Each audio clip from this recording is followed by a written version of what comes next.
Alright guys, Fuller coming to you with another video. Shout outs to the whole LDBC. Um, if you like this video, please feel free to like it. And if you want to, go ahead and subscribe to my page. You know, the subscriptions are welcome. You know, so in boxing, man, what I want to say is that sometimes if you're a good boxer, you may not be the boxer that everybody wants to see, because your opinion of good boxing is not what the casual viewer's opinion of good boxer. Um, you know that the casual viewer may view you as not a good boxer, but you do everything needed to get the job done. It may not be appealing to watch for some people, but for others it is appealing, who appreciate the sport. You know what I mean? Who appreciate the science of the sport, um, who appreciate the I want to say the intangibles, you know. And this is the case with your Dennis Ugas. You know, your Dennis Ugas is a good boxer. He does everything that you can ask for, fundamentally sound. He knows how to keep the distance. He knows how to box. He knows when to apply pressure, and he knows when not to put pressure on fighters. Your Dennis Ugas is a different type of Cuban fighter, however, because when you look at most Cuban fighters are outside boxers. They stay on the outside with a established jab and with great footwork. You know, that's what they do. That's the Cuban boxer's bread and butter. And also, they are great counter punchers. That's another thing about the Cuban boxers. Okay. Now, your Dennis Ugas, he's a good counter puncher, and also he is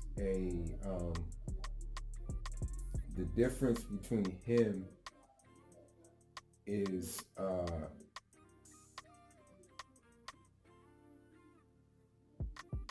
he applies pressure, and he applies a flurry of punches, basically. You know what I mean? But his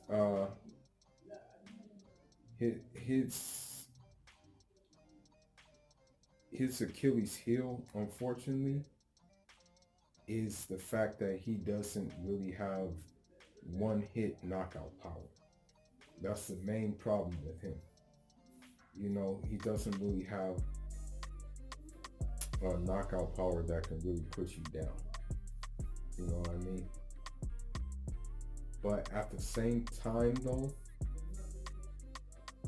because of his size, I think that, you know, he would beat a lot of the top welterweights. I think that, honestly, this is an unpopular opinion. He would beat Terence Crawford, because Terence Crawford, what it is, you know, for one, he's bigger than Terence Crawford. You know, that's one thing. He's bigger than him. For two, he's fought in more, I want to say more like more difficult fights than Terence Crawford at welterweight. You know, in fact, he's fought better opposition than Terence Crawford at welterweight. So I would actually favor your Dennis Ugas to win that fight, because the thing is, how I would picture that fight going is that Terrence Crawford would try to be overly aggressive. He would try to like go for a knockout, and what will happen is that your Dennis Ugas will catch him. Will catch him while he's doing all that aggressiveness. And the thing is about your Dennis Ugas that makes him a little more difficult than others is the fact that he throws in combinations. When he counters you, he doesn't just throw one shot. He throws many shots when he counters you. And tonight, unfortunately, what happened with him is I think he got like cut in the forehead. But shout out to his cut man. His cut man was really good, and it wasn't gushing. He had a hell of a cut man to keep that intact. Another thing about tonight's performance is that he just pretty much wanted to push the action and get him out of there. That's another thing that makes him a little bit different from other Cuban fighters, is that a lot of Cuban fighters are comfortable with just outpointing the guy, whereas he'll press the action if he knows he can get you.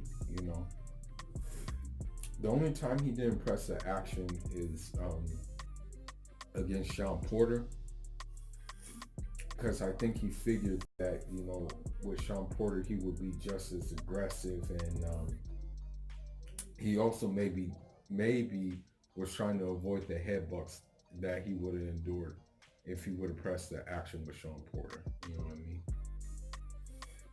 Now, I truly believe, though, that your Dennis Ugas, he's like the dark horse of the welterweight division. He's a good boxer. He can fight and things like that, but he's not appealing to the general audience with his fighting style. But I feel that, if you were to ask me who would win against a Kell Brook, if you would ask me who would win against a Danny Garcia, if you would ask me who would win against a Terrence Crawford, I would all point to your Dennis Ugas in those victories. It's just the factor is he's not entertaining to watch for a lot of people. That's the whole thing. Me personally, I like to watch him because he does a lot of subtle things well. Like, he knows how to play the game of inches real well. And so this is one thing that is appealing to me. His counterpunching ability. Now, granted, tonight he was kind of thrown wide, a little bit wide. He was kind of doing that a little bit because I think the other guy, the Dallas guy, he just didn't pose a threat. The thing is about the Dallas guy is he had a longer reach. And so I think because of that longer reach, that's why Ugas kind of pressed the action the way he did. But yeah, man, I don't know. I really think he's gonna fall into that category of high risk, low reward. And it's not his fault. It's just that his trainer Ismael Salas has groomed him and drilled him to fight in that kind of way. If you look at the videos of like the Ismael Salas training your Dennis Ugas, he calls his gym the House of Fundamentals. So they focus on those things a lot, the fundamentals.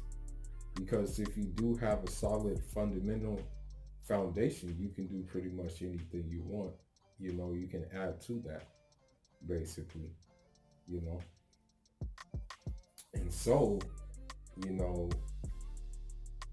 I really don't think, but I really don't think that these guys are going to fight him. You know, the Danny Garcias and the Terrence Crawfords. You know, the problem is he doesn't have a belt. That's his main thing holding him back. He needs a belt. You know, and so because he doesn't have one, that's what's making it very difficult for him to get the bigger fight again. You know what I mean? But anyhow, that's all I gotta say. You know, he had, he did what he was supposed to do tonight in this performance. He got the knockout, and in the seventh round, TKO. And we'll just have to wait and see what is going to happen next for your Dennis Ugas. But if you ask me, he is the dark horse of the division, and I don't think people want to entertain fighting him that are top welterweights. So maybe a fight that could possibly be next for him is someone like shoot, I don't know, maybe at welterweight.